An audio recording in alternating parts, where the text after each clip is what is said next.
What's up, guys? It is Sam here, and I have an awesome video for you today. Have you ever wondered what was actually going on? Not just some sample of several hundred people that the media reports on as like, this is representative of everybody in Iowa when it's 300 fucking people?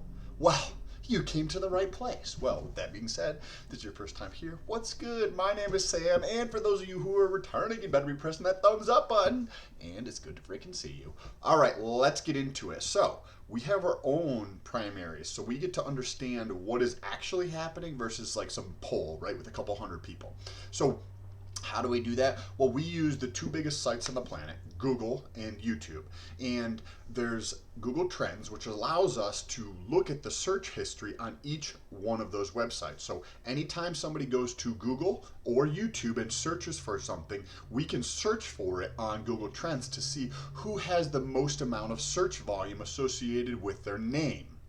And we do this on Google and on YouTube in 3 separate time periods: the 12-month, the 3-month, and the 1-month. And we stack rank the candidates 1 through 9 in each one of those categories. And we do that on both YouTube and on Google to understand what's going on. And then, just for fun, we decided to compare it to the data from Real Clear Politics. I don't know why my screen just went blank, but apologize. Thumbs up for that. Technical error.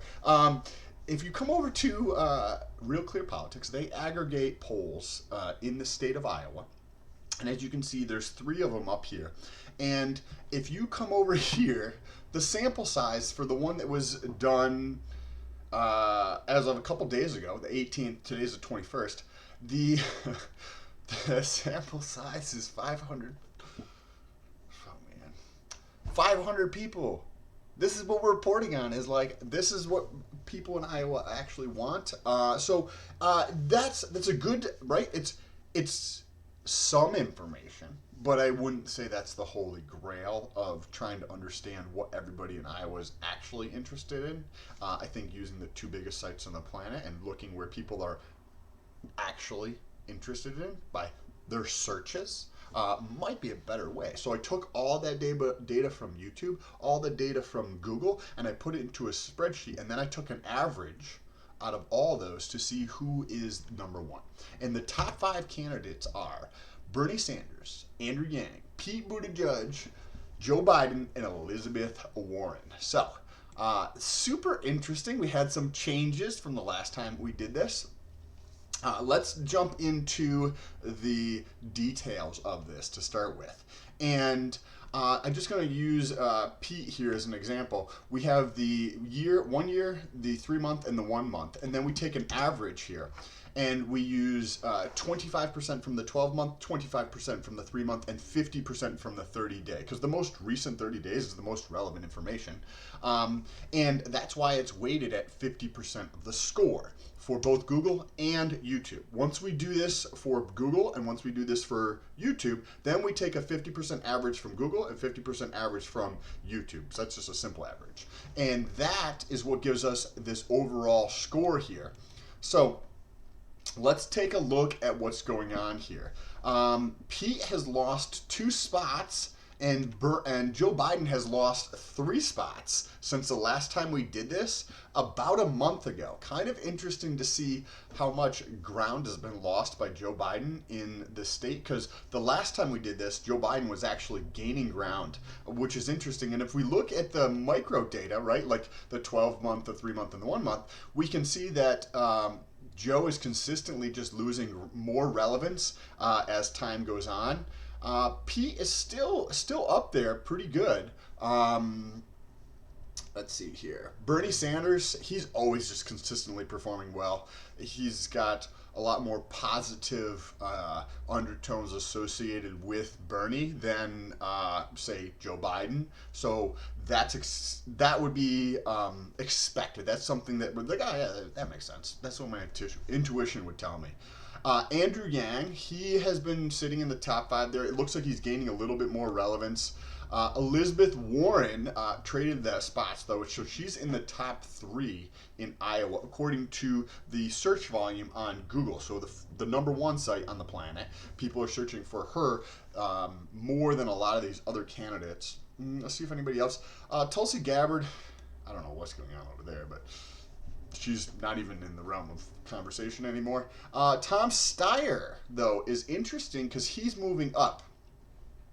He's moving up in his rankings, and Michael Bloomberg is just sitting there at the bottom. But also, if you think about this from a business standpoint, because everybody else is focusing their attention on one specific area, state, right, Iowa, that means the competition in Iowa is going to be elevated, and if you are trying to win, there might not be the best idea to put all your energy into Iowa unless you're not necessarily getting talked about and you need more people to end up talking about you.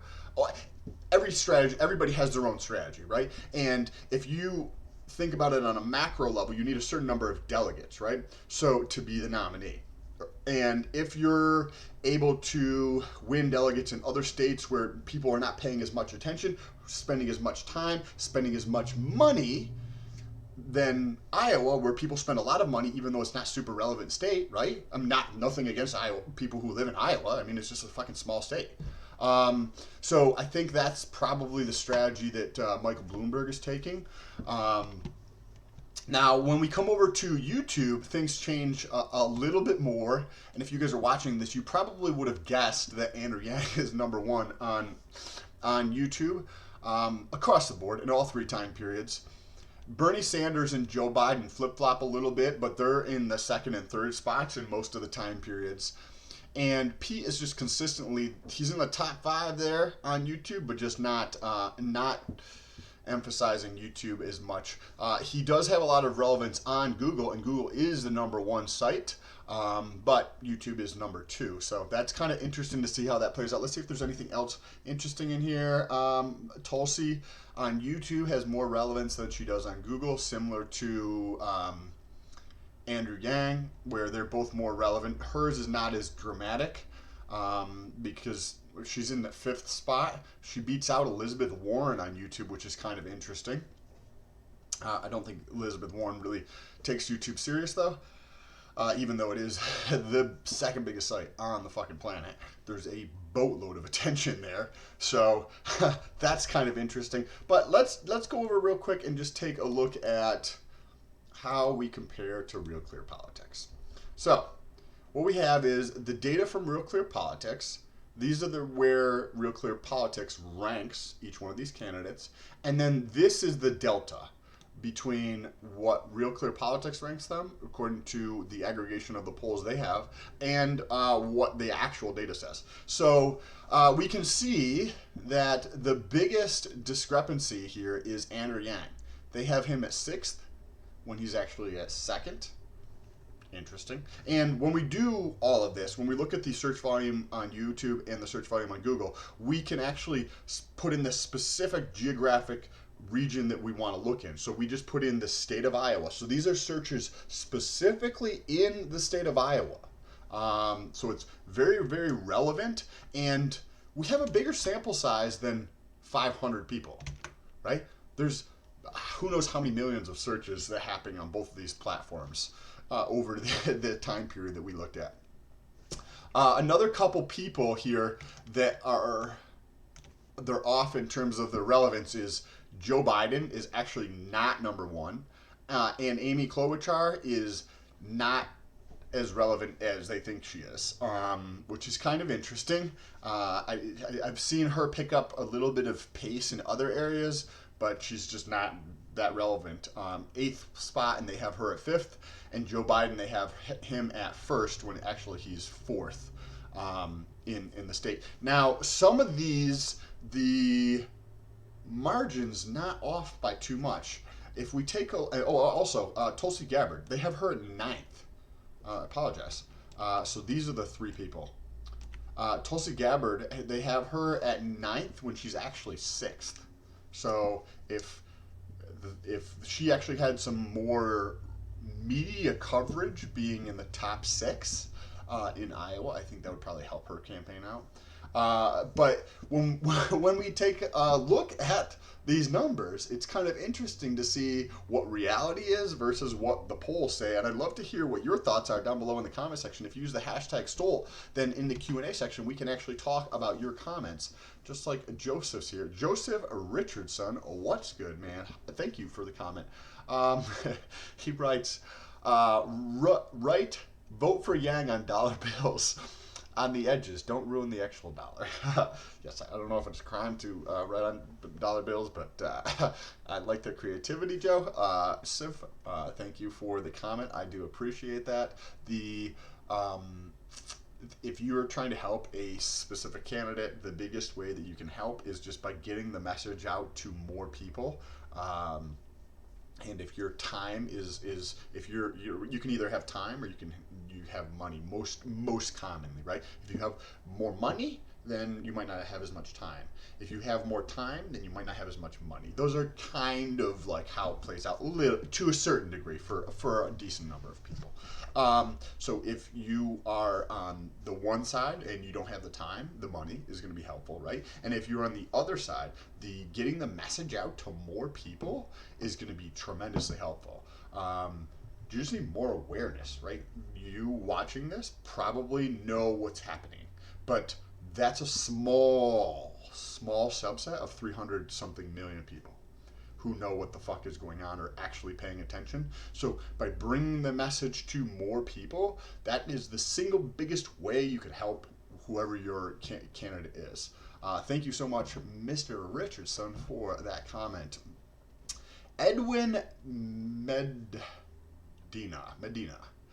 Any consideration to YouTube and Twitter suppressing Tulsi's channel? Her Twitter seems to be shadow banned as likes and retweet disappear constantly. Thanks for the content. Good shit. Thank you. Anybody, let's press that thumbs up button. It really does help out the channel.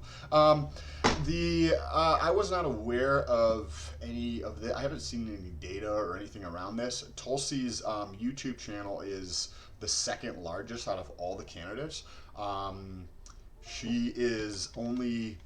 She has around 30 million views on her channel in aggregate in total. Bernie Sanders has around 47 million, and everybody else is like tiny compared to those two. So I don't see the suppression on her YouTube channel. She just has a tremendous amount of attention on YouTube in terms of the aggregate of views on her channel, because she actually puts out content on it. Now on Twitter, I actually don't know. On Twitter, I think, Edwin, if you are trying to help out her channel, as we mentioned, try to get the message out to more people. And if you're not sure like how to do that, so for example, if you're trying to help out Tulsi, Edwin, or anybody who's paying attention, you can apply this to any other candidate. Go to, say, their campaign website and say they have a list of like their objectives or things that are important to them, right? And then every day you could create a piece of content explaining what one of their policies is, or what their objectives are, or their POV on something, or anything to get the message out to more people about your candidate, or jump into conversations, right? And build more community around this, or go out and get into, like, you can go door knocking. A lot of the campaigns allow you to do very easy donating your time to help go canvassing or text banking or phone call banking or all these other things. If that's what you want to do, all these things can help out whoever your candidate is. And I really do appreciate everybody's support in this process. If you guys want to help out the channel, I actually quit my job, and I'm going to be figuring it out. I got about 18 months worth of savings as I travel around the country. I'm going to be going to New York and for the first 2 weeks of February, roughly. Then I'm going to be going to Ohio for a couple days. Then probably heading to South Carolina. But between Ohio and South Carolina, there might be a couple stops in between. So if you guys want to get a meetup in, if you want to get a workout in, I'm big into fitness, hit me up. There's links for social down below. Or if you have to If you want to support the channel, I'm trying to set up a Patreon, but I don't know how to set it up so that you have the multiple tiers of stuff. Anyways, I appreciate you guys. Don't forget to subscribe. Share this video with somebody else if you think if you got any value out of it, and I'll talk to you soon. Oh, Yang Week for Iowa. That video is coming up soon.